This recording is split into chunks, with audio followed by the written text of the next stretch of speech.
So we have Dr. Nancy Ramirez, who we know and love. She did her pre-doctoral and postdoctoral training here at Texas Tech El Paso.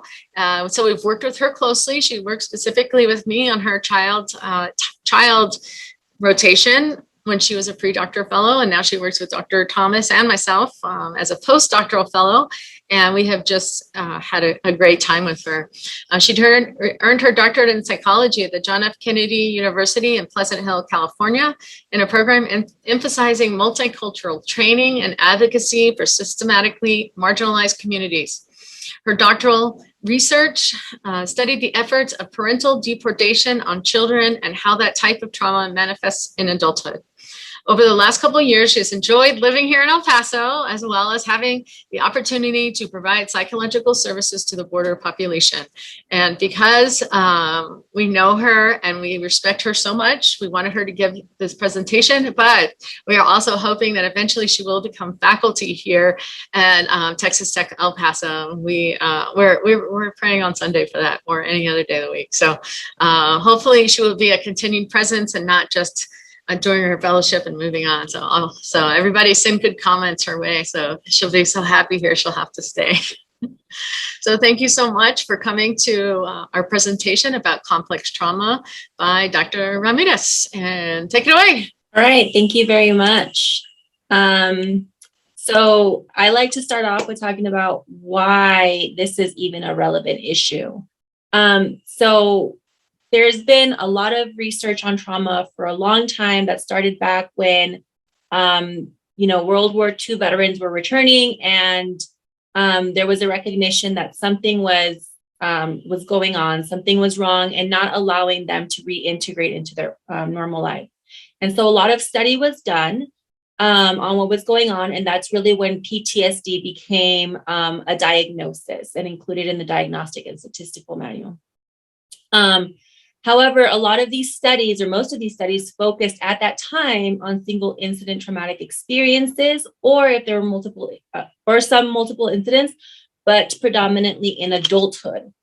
And since then, a lot of work has been done with children that has brought to light that children who experience repeated experiences of trauma in childhood have a very different experience with trauma.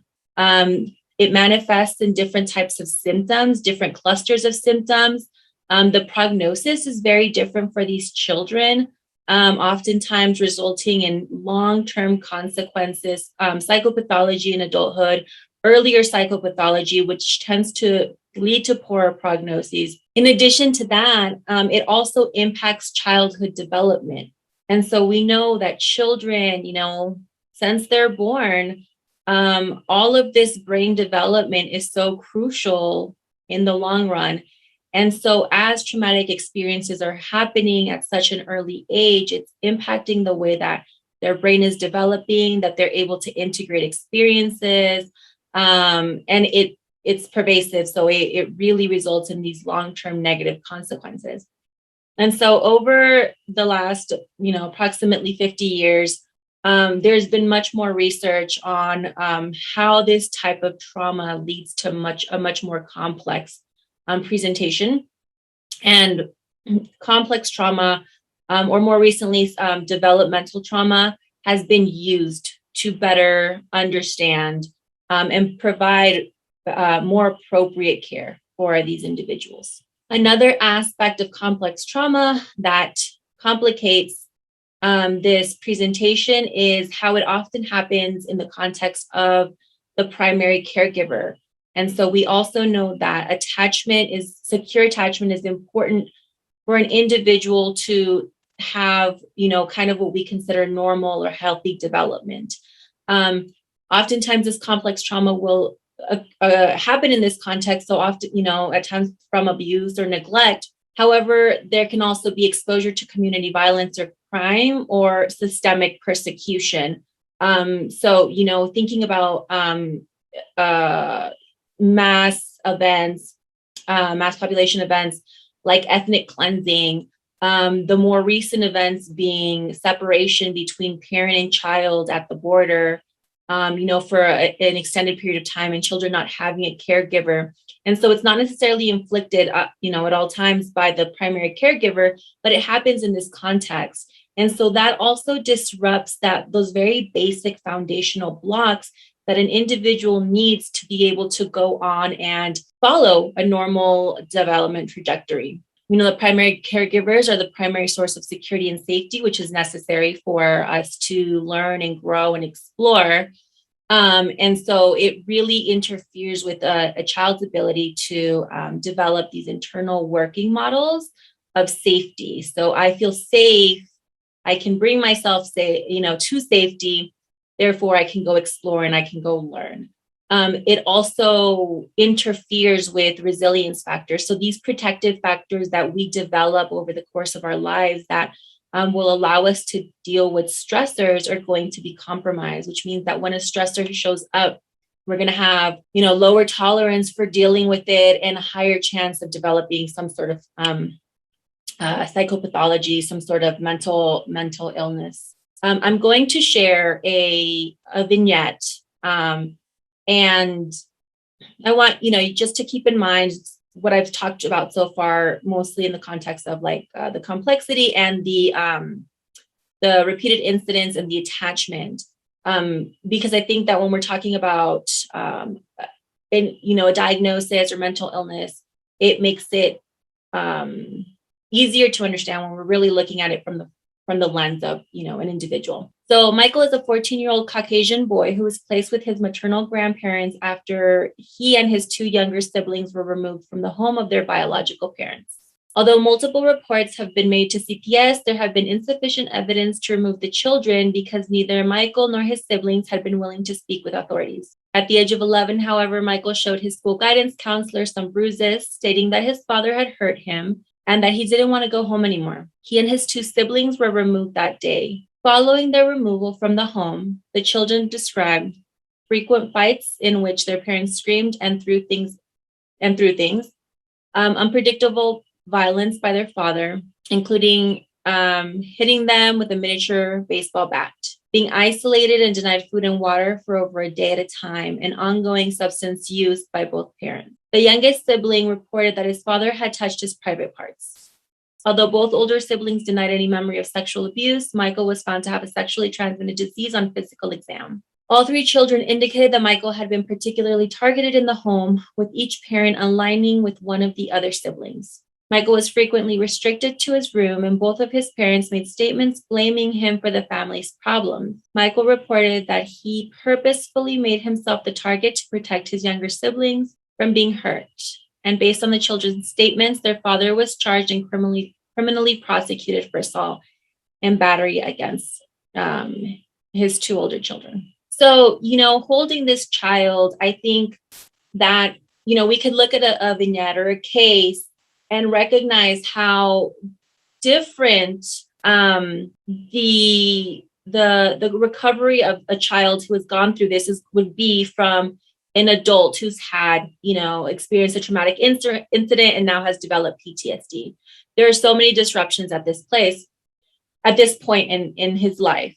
And so the quality about complex trauma is that it impacts across domains. And so attachment, being one of the primary ones, but it's also going to impact these different development of these different domains, including the biology, affect regulation, dissociation, behavioral control, cognition, and a self-concept.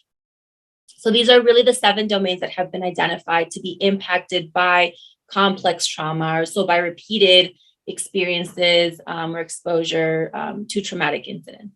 So the first one being attachment. So when a child is experiencing this, if we think about Michael and the reality that his home was not a safe home, but also that the parents who would normally demonstrate safety and security were also the sources of harm, we can recognize how this is going to lead to an uncertainty about the reliability and the predictability of the world, right? As young children, we learn, I do this, this is the consequence, right? And so we start figuring this out. And we often do this with parents, right? If I behave in this way, my parent's going to behave in this way or respond in this way. Well, when there is unpredictability, that becomes kind of the framework for the world, for other relationships. And so this type of attachment also will lead to difficulty with boundaries, both during childhood, but also, through longer term consequences. Difficulty trusting others, social isolation. So, in these experiences, relationships are not a safe environment or a safe, connection.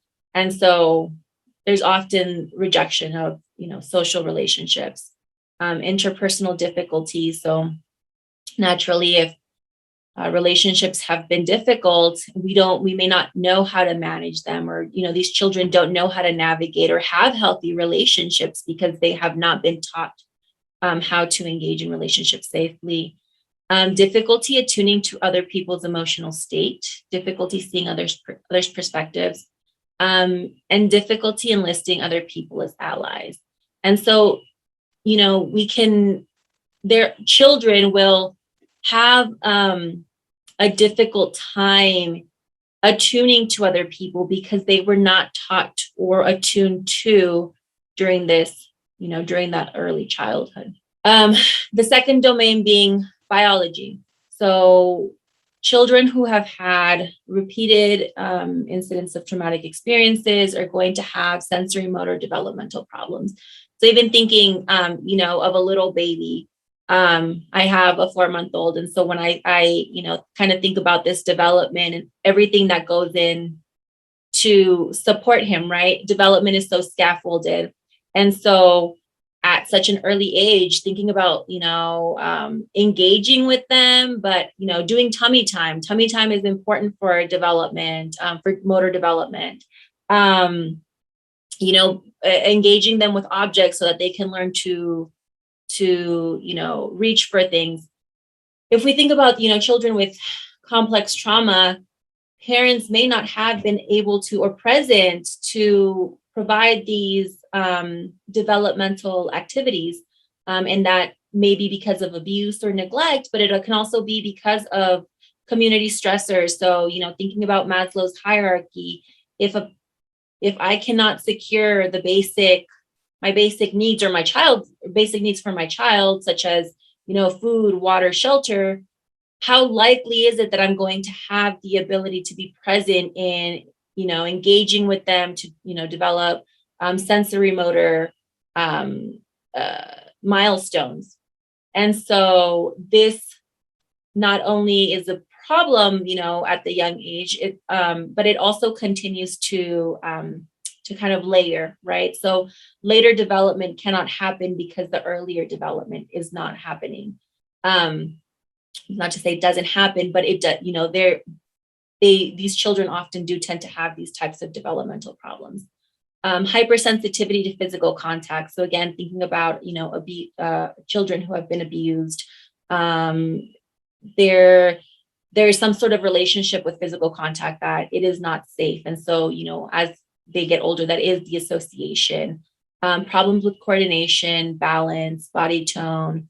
Somatization is also a common manifestation of complex trauma in terms of biology, because we know that mental illness or mental health symptoms also present somatically. And so,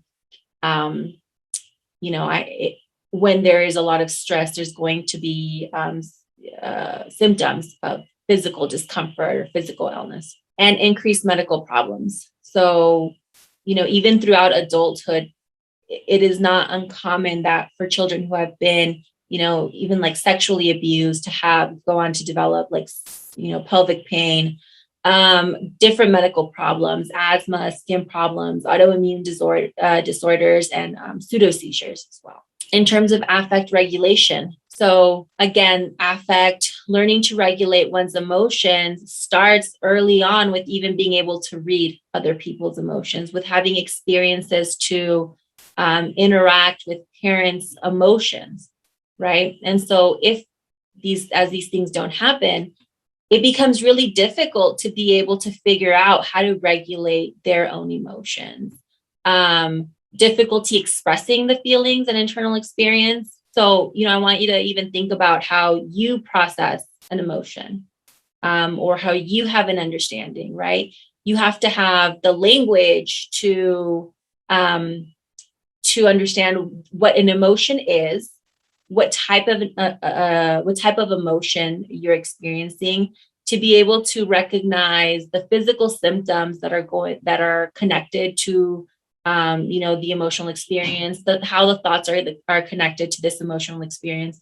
And so these children may have a really difficult time because they have had very unpredictable experiences with affect regulation, or because they can also become so intense that they're overwhelming. And so being able to express them, or even being able to identify what am I feeling right now, or what is going on for me, can be very, very challenging for these children.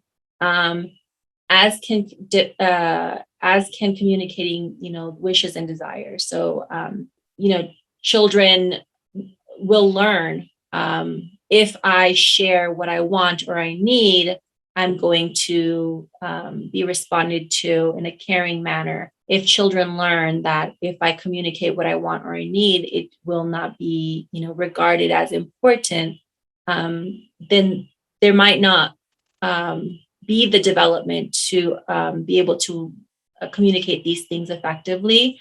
And they might not even have a connection of what are my wishes, what are my desires, what is it that I need, because that is part of the affect regulation, right? I feel something, so I express what I need, and I am supported by having somebody respond to my experiences. Dissociation is also a component of complex trauma. And so there are distinct alterations in states of consciousness. We know that when there is an overload of information, that the brain compensates to preserve our integrity. And so having amnesia, not, disconnecting from the abusive incident, or forgetting about the traumatic experience, is a way for the brain to cope. And so when this happens early on, the brain becomes accustomed to coping by, disconnecting, by not, tuning into this moment. And so naturally it's going to be, have an impact on how a child can attend to their environment. Depersonalization and derealization is also a common manifestation of complex trauma, and the way that the brain copes to be able to preserve, oneself. Two or more distinct states of consciousness. That's also, part of the dissociation. Behavioral control. So I think, when we work with children, behavior is really one of those things that can be observed most easily, right? We might not be able to tune in to when a child is dissociating, but we're going to be able to recognize when a child is, having difficulty with behaviors. So this can show up in several different ways, both by under controlling behaviors or over controlling behaviors. So poor modulation of impulses, engaging in behaviors that are self-destructive, aggression against others, pathological self-soothing behavior. So, even thinking about adults with something like borderline personality disorder, if this is kind of related to a complex trauma history, what are the behaviors that they tend to engage in to soothe, right? Often are self-harm, cutting, or threatening to, self-harm, or, engage in some suicidal behavior. So these are, again, kind of ways to attempt to self-soothe, but they're not effective. And in fact, they end up causing, harm, sleep disturbances, right? So these traumatic incidents, and that's something that has been really documented with trauma, but sleep disturbances, eating disorders are also common or more common in the behavioral control, under the behavioral control domain.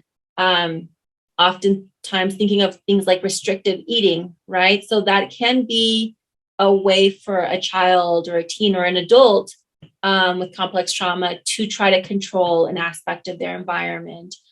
Substance abuse, we recognize the connection with substance abuse and coping. Excessive compliance. So, studies have shown that even, young children, very young children will be excessively compliant, young children who have had experiences of trauma. And this can show up, within a few years of age. Oppositional behaviors, difficulty understanding or complying with rules. So not even understanding maybe why they need to follow them. And communication of traumatic past by reenactment. So, for example, children who have had experiences of sexual abuse may engage in, play of a sexual nature, or, same thing with aggression. If they've been exposed even to community violence, they're likely to, this is going to come out in their play. The next area is cognition. So difficulties in attention regulation and executive functioning. There are a lot of reasons for why, and I think this, again, kind of going back to how does the brain operate in order to maintain that integrity, right? What do I need to attend to? Am I going to deem important or not?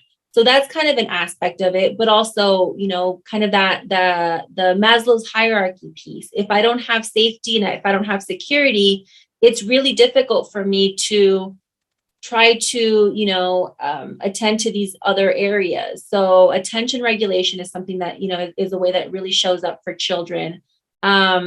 Executive functioning, right? How can I get to the, these higher levels of problem solving, or planning when everything has been so unpredictable, when I don't have, set coping skills. The lack of sustained curiosity. So again, going back to that safety, is the place safe to explore, right? Our brains are, our psychological functioning in general. We recognize what we can do as long as we can maintain that safety, right? And so curiosity is going to subside if I have these other more important things that I need to attend to. Problems with processing novel information, problems focusing on and completing tasks. So, this often comes up. I think of the almost even like overlap with ADHD with children who have had, complex trauma. And oftentimes that is kind of an overlap, a diagnostic overlap. So children with, histories of trauma are more likely to be diagnosed with ADHD, because of the difficulty paying attention to staying engaged in a task long enough to complete it. And so this is going to show up, in this aspect. And it's really hard sometimes to be able to recognize or figure out, like, is it, even with children, is it true ADHD, or is it, the trauma is having some sort of impact, whether it's, difficulty with regulating that is causing a problem. So there's a lot of overlap, and this, something that you can really notice with children, again, kind of because it shows up as a, observable behavior. Problems with object constancy. So this is something that children learn at a very young age. Just because I don't see my mom doesn't mean that she's not here. She doesn't exist. And so being able to maintain that level of security, right? That is part of attachment as well. Difficulty planning and anticipating. Children live in an unpredictable environment. It's going to be really difficult for them to be able to anticipate something. Problems understanding their own contributions to what happens to them. Learning difficulties, problems with language development, problems with orientation in time and space, acoustic and visual perceptual problems, impaired comprehension of complex visual spatial patterns. And finally, self-concept. So this is the final domain identified. And thinking about how does a self-concept develop, right? So we develop a self-concept in early childhood through interactions with our primary caregivers and with our environment. So something about our environment, whether it's we're able to accomplish a task or whether we have a parent praising us and reinforcing the work that we're doing, that is how we develop a sense of competence. With children, competence is highly connected to a sense of self, and actually with adults as well, right? Where we develop a framework of ourselves of I am competent, I am capable, and I am lovable, right? So the lovable piece often is really connected to our to our sense of self and to our sense of competence.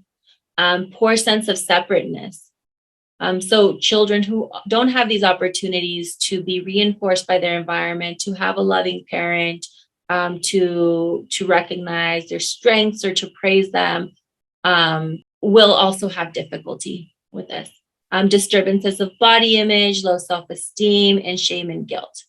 And so these are really the 7 domains that complex trauma will affect, which really, if you think about it, it's all of the domains of functioning, right? One of the most challenging things about this is that complex trauma is going to impact the stage of development at which the trauma occurs. So if the traumatic incidents start when, during infancy, it's going to impact this, even very basic sensory motor development, whatever the stage is, object constancy. If these repeated traumatic experiences are occurring in later childhood, then it's going to be different stages of development which is going to impact. And so it's really challenging and really complicated, and not just a presentation of PTSD or trauma, right? And that's why this diagnosis, right? That's why complex trauma is then considered, because it's a very different presentation, and is going to require different levels of interventions than if it were just traumatic incident, PTSD. So I want to go back to our kiddo that I presented at the beginning, Michael. And this is just kind of the aftermath of what happened after they were removed from the home, right? So after the removal from the home, the 3 siblings were separated. And after court proceedings terminated parental rights, the younger sibling was placed in a pre-adoptive foster home, and the 2 oldest were placed in different relatives' homes. M initially presented as withdrawn and quiet after removal and placement with his maternal grandmother. He spent long periods alone in his room and created an inner world that he scrupulously hid from his grandmother. Although he was polite and cooperative with adults, he had difficulty with peer relationships and was unable to sustain involvement in activities. Despite testing, which had indicated he had an above-average IQ with no evidence of learning disability, M consistently received failing grades in his classes, due in large part to refusal to complete homework assignments. M also suffered from repeated migraine headaches, and numerous tests had ruled out a physical etiology. At night, M surrounded himself with stuffed animals, stating that they made him feel safer. M's behavior became increasingly dysregulated after his middle sibling was placed in the home with him. He was strongly reactive to indication that she was receiving more attention than him and became easily angered by her statements. He stated in therapy that being around his sister was like all this old stuff is coming back again. His presentation shifted from constricted to volatile, with frequent outbursts, verbal and physical aggression towards family members, and multiple indications of arousal.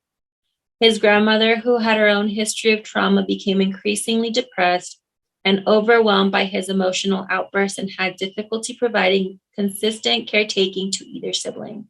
Child Protective Services became re-involved and considered more intensive level of care for each sibling. So as you can see, it's not only that a child who has early experience, traumatic experiences is going to have a particular presentation or manifestation, but it continues to be dynamic. And so things in the environment then change, and a presentation is going to change, symptoms are going to change, different stuff is going to come up. So complex trauma as a diagnosis, it is not an actual diagnosis. And so it's really important. And I think this is one of the reasons that it's so important to talk about, is that this can often be missed, right? Children may have this presentation and it may be diagnosed as ADHD, oppositional defiance disorder, separation anxiety, these different diagnoses. However, it doesn't really encompass the entirety of what is going on with them. And the point of diagnosing is so that we can respond and provide the appropriate intervention, right? We can really understand what's happening. So for the DSM-5, the developmental trauma disorder was submitted to be considered as a diagnosis, and it was rejected. The reason being there's a lack of evidence to support the diagnosis and the lack of prospective testing for the proposed criteria. So as we've talked about, or as I've shared, it's not necessarily going to be straightforward. It's so complex because it's also dependent on when the trauma occurred, how often the trauma occurred, whether the child was able to develop any sort of protective or resilience factors or had any protective factors prior to the trauma occurring. And so it can be very disorganized almost, right? It's all of these different domains of functioning that are impacted. And so it's really important to keep this in mind, because the catch-22, right? So researchers submitted this and then they got the rejection back, and they recognize, well, it's not a diagnosis. And so we can't get funded for research to provide this type, this very specific type of evidence. There's been a lot of research. So, we know that it's something that's, it's real. Complex trauma is real, the effects of it. However, how do you, really carve it out without being able to do that type of research? And so I think it's something that can often get missed if we don't know that it's something to look for. So given that there's no diagnosis, how do we diagnose it? How do we intervene? It starts off with assessment. It's really important to have a thorough psychosocial history. Having histories of the traumatic experiences, particularly with timelines, can provide some sort of insight as to how, what parts of development may have been impacted. Being able to have collateral information from individuals involved in the children's lives. So caregivers, that could be extended family members, that could be foster parents, social workers, teachers, healthcare providers. Children who have been removed from their homes early on oftentimes end up with these very disconnected timelines. They have, if we think of ourselves when we were children, or, if we have children now, there is generally a person who is the holder of information, right? I know who to go to if I have questions on my development or what I was like as a child, challenges that I've had in my life. Children who have been removed from home, which often, is the case if there has been abuse or neglect, and have developed complex trauma. If they've been removed from the home, it's not going to be a cohesive story. And so being able to rely on other providers, other people involved in children's lives is really important to be able to understand more of what's going on. Psychological evaluations are also can be very helpful. So I worked, one of my training experiences was to provide complete psychological evaluations for referred by CPS. And so this allowed us to get a sense of which were the affected domains, and then work with the school or foster parents, or sometimes even the court, to determine what types of services were needed. And its assessment is very necessary in order to be able to provide treatment. So any treatment for these children is going to need several components. And there have been 6 components, principles identified, right? First and foremost, safety has to be addressed. A child cannot learn how to regulate affect or how to relate to peers if they don't feel safe.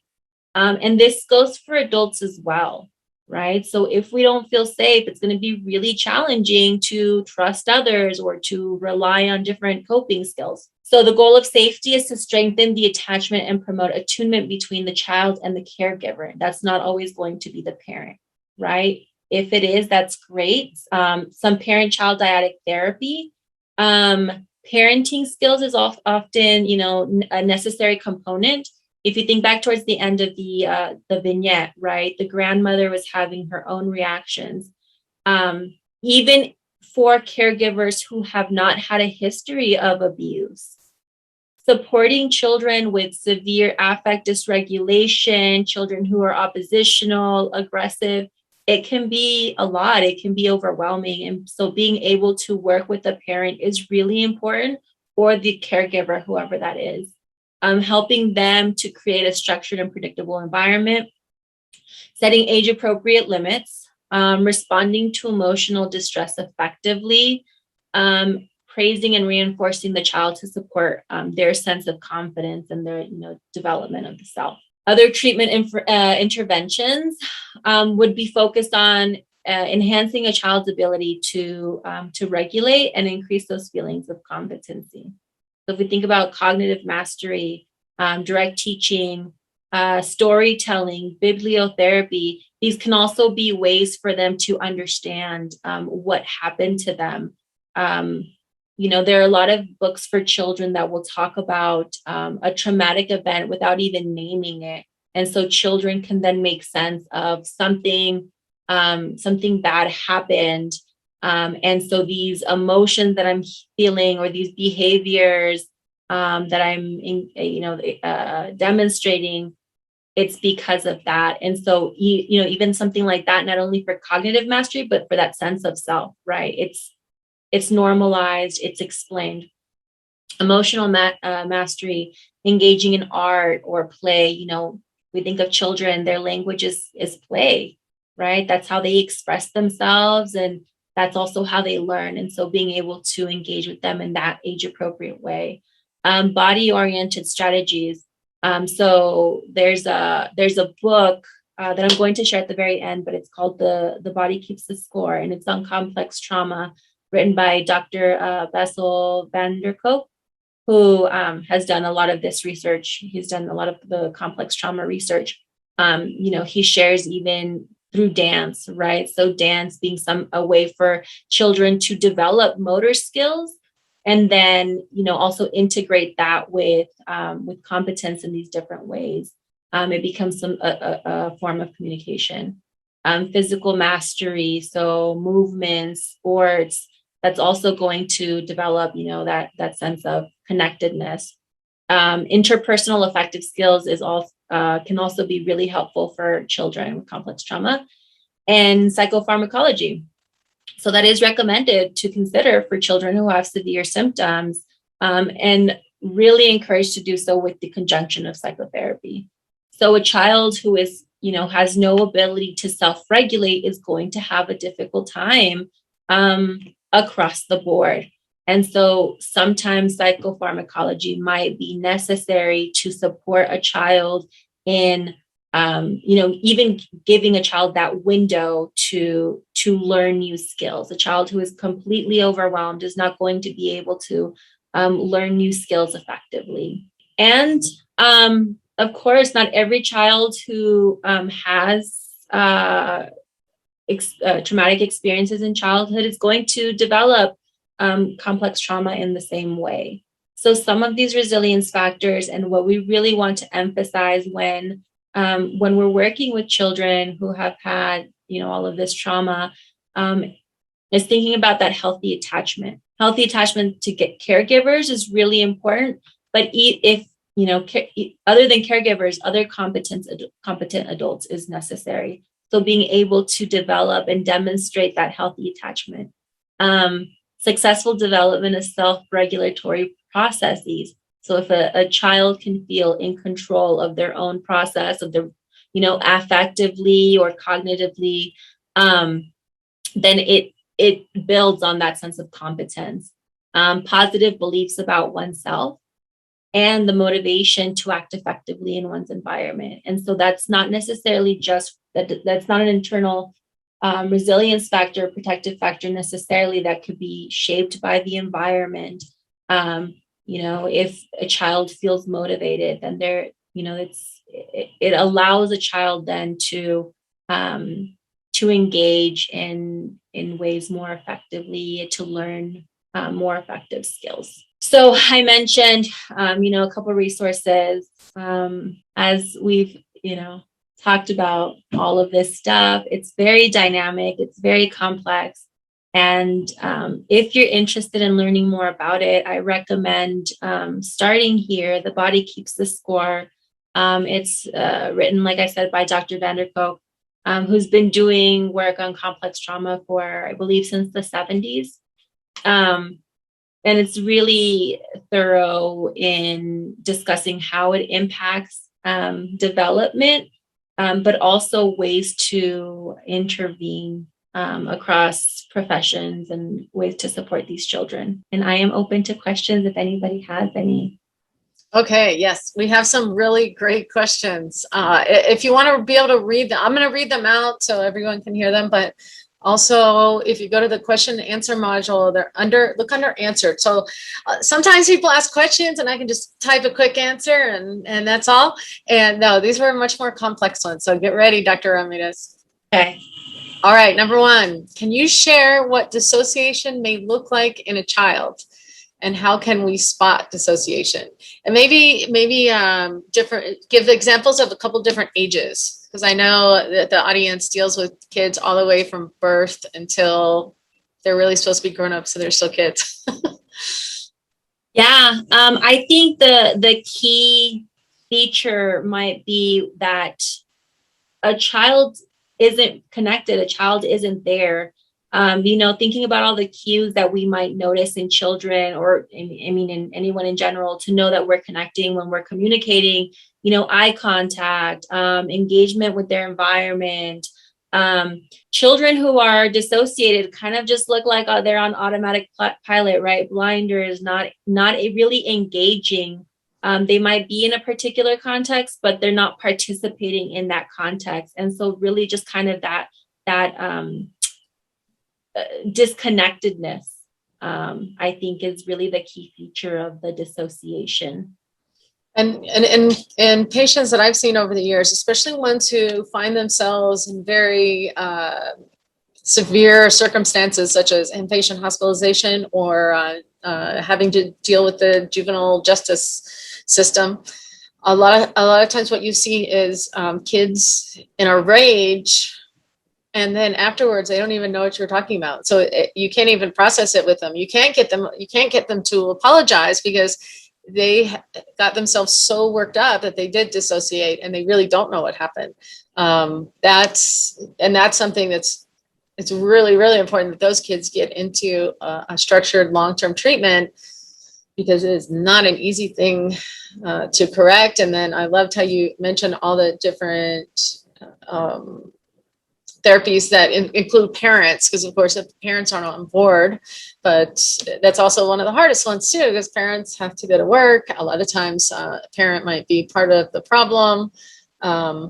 They can also, even if they start out as part of the problem, of course they can always be helped to be part of the solution. That's what we hope for in all those parent engagement therapies. So, but yeah, the rage is one that I see that is really unfortunate, because those kids get in horrible trouble and they really don't understand what happened, why everyone's against them, things like that. And I think another thing is temper tantrums in a child where it's not really an appropriate age. So, like a 12-year-old that's having a temper tantrum like a 3-year-old would. A lot of times that, not always, but a lot of times that does have an element of dissociation. Okay, the second question, how do we treat dissociation? Now, this question was asked before you went over the treatment options and some of the therapies. So it could be that we've answered that one. But if the person who asked this is an anonymous question, but if you want to give more details or say that, yeah, we talked about treatment enough, I don't know, but give us some feedback there on that question. I know that I think one of the most important things though with all of these treatments, if there's a problem with dissociation, the kids who do well in the long runs are the one that can incorporate, because usually it's like a splitting off of the self, and that is so the child cannot tolerate part of themselves, a facet to their personality or their behavior. And so they want to dissociate it. And so that's basically what dissociation is. That's the theory, of course, just the theory. But in psychiatry and psychology, we work a lot with fit theories. And so all these therapies, you want to have the child help them integrate themselves. Everyone gets angry, everyone gets rageful, everyone gets horribly sad, everyone hates other people at some times. And so these are some of the emotions that contribute a lot of times to this sort of thing. And also sometimes it's everybody loves, but kids who have never grown up in this way, the part that Dr. Ramirez was talking about with development, and if you haven't gotten the right feedback at the right stages, you can't accept love. And so a lot of times you'll see that in these kids, the part of themselves that they can't accept is not the socially inappropriate part of themselves. They feel very comfortable being rageful and misbehaving and doing illegal stuff. The part that feels uncomfortable is letting people love them. And so then I know anyone that's worked in the foster care system or with CPS or with any of these kids knows kids like that. You were going to say something though, Nancy. Yeah. No, I absolutely thank you for bringing those points in. Also thinking about like attunement is really important. And that's why parent or caregiver and child work is so important because that is such a protective factor, right? To be able to attune to a parent or a caregiver who could also guide, right? If we're attuned to other people, we can connect on these different ways of feeling, because other people can also connect with where we are and help guide us through the process. So with children, that guidance is so important. Teaching them that it is okay to have these uncomfortable or painful emotions, and then how to tolerate them is so important. And so having that attunement and having that, as you were saying, that reinforcement of you are lovable, that becomes really important. Yeah, that's a hard thing for these kids to feel lovable. Okay, next question. And it looks like we're going to go over a little bit. So anyone who has to go back to clinic or clients, don't worry, you've already fulfilled you get your hour of credit for sure, because we're going to go a little bit over. And Dr. Ramirez, do you have to leave right now, or can you answer a few more? No, I can answer a few more. Okay, great. And then maybe even put your email address in the chat for anyone who has to leave, so they can contact you directly with any questions. Is that all right? Absolutely. I can go ahead and do that, so that I'll put her email so that way she can answer those questions. Okay, thanks. All right. And then the next one, what is the best way to reinforce a healthy concept in a child that has complex trauma? That's a complex question right there about complex trauma. It's really hard, but it's a great question. It's absolutely essential. And if they don't get at least partially there, you know, no one's 100%. Their life is more difficult, more painful. Yeah, absolutely. I think it is a very complex question. You know, because when we think about like the sense of self, right, and it's really sense of competence, it's through reinforcement and praise. But children who have had complex trauma have already developed an unhealthy or a negative sense of self. And so sometimes we have to undo that stuff first before we can get to the healthy sense of self. I think giving them, being able to give them words to make sense of what happened. So books, bibliotherapy is really amazing with kids. Like I said, there's one of my favorite books for working with trauma. It's called A Terrible Thing Happened. And it just talks about this terrible thing, and it shows a child who has behavioral issues and will, you know, have these behavioral outbursts, but talk about how he feels that he doesn't want to have that. And, you know, that shame and that guilt comes up. And so giving children the language to talk about it, but also normalizing that for someone who has gone through this, what they're going through, how they're expressing themselves is, in a sense, predictable and normal. Art, play therapy, narrative therapy is really good for that as well, to integrate what has happened. So they get to create their own narrative about what happened and who they are and why they are, and it makes sense, you know, makes sense of it. So I encourage that, you know, thinking about what has already been created has to be undone first. And so being able to give them a language and somehow to work, some skill to work through that. And then, you know, using those, you know, the praise and the reinforcement for that positive sense of self. And also we do have some books here that we use, and I don't have them right on hand, but how about Nancy, you and I get together a list of books, because people are asking about that. So why don't we'll get together and we'll send it out to anybody. So anybody who wants the list of books, send it out. That would be great. And send it to us. Let us know that you want this list of books, and we'll put a few together, because we do have some good ones here. Let's see. And are there any interventions a school/teacher could utilize when a child shows behaviors in the classroom that may indicate complex trauma? So yeah, I'm telling you, these are some of the most complicated questions that we've had in our series. Yeah. So the question is interventions to use when a child is suspected in the classroom. Right. Like I think that I mean this, like the child showing the behaviors that like getting upset in the classroom. I'm kind of making an assumption, but that's what I'm assuming they're asking about. Yeah. Giving children structure and coping skills is what I have, you know, in my work with schools has been one of the most kind of effective and in forms of intervention. So structure might mean, you know, even giving them a space to feel frustrated. Validation is really important. And so being able to recognize when children are starting to, you know, become dysregulated, if it's a particular behavior, and this becomes challenging because sometimes these behaviors can be aggression towards other children.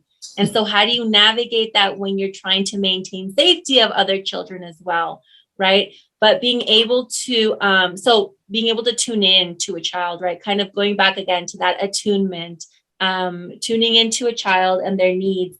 And so being able to provide them with some sort of coping skill. I know I worked with children who in schools, you know, a teacher can identify prior to that aggression when that dysregulation even starts happening. This might just be like some, you know, frustration, kind of like huffing and puffing, or putting their heads down on the table. That's like, you know, I've had children who just totally shut down, and those are the early cues of I'm becoming dysregulated, I'm becoming overwhelmed. And so tuning in and giving them that language, right? I've known that sometimes, or I've seen teachers even give them a color. What color are you feeling right now? And red means totally dysregulated. So giving them some sort of mutual, or developing some sort of mutual language to communicate about their experience. Where are you at right now? And then checking in, like, okay, what do you need? Do you need to, go to this different space? So really giving them that language and tuning into children, which can be really challenging as well when you're in a classroom full of kiddos who are all demanding your attention. Right. I think that's one of the big challenges, is because it's not that just that one child. Mm-hmm. It is hard. And if you can bring in a caregiver, right, to use that same language, that's something that can be practiced at home, so it can be kind of modulated a little bit more. And some of the more severe cases, one of the more complicated treatment plans that I've implemented, sometimes the best part of the treatment plan is that when this is happening, and Nancy was talking about structure, the structure is the kid learns that they're getting upset, and then they have a certain place, maybe even a certain person they go to. And in an elementary school, a lot of times it is either counselor or a lot of times it ends up being the assistant principal. And I've had a couple times where I worked with the school and they came up with that plan, and it just worked really, really well. And once the child gets comfortable and knows that they can, if they absolutely have to leave, they can go to that place, and that person will let them just sit there and do nothing, because that's what those kids need to do. Doing anything while they're having this type of, whether it's dissociation or dysregulation or both, you can't make them do anything. That's one of the biggest that's like one of the worst things you can do. It makes everything worse. They get, you try to force them to do something, force them to calm down. You cannot force people to calm down. So it has to be a place where you can step back. And so a lot of times I was surprised that a couple of times it is the assistant principal, because you always associate them with the discipline, but a lot of them are much more sophisticated and are willing to talk with you about these students, and to work on a treatment plan that won't disrupt too much anyone's day. And no one's actually even doing anything. The kids are leaving the classroom, but it's because it's structured. They're not in trouble, and the teacher's not panicking about it. They are going to a certain place, and that person doesn't even have to talk to them if they don't want to talk. So it doesn't even have to be an administrator. It could be or a counselor. It could be even, they like the secretary of that checks everyone in when you're late to school or whatever. Just someone that they're comfortable with, that is not going to put any pressure on them. We talked a lot, huh? I always talk a lot. Sorry, guys. But thank you so much, Dr. Ramirez.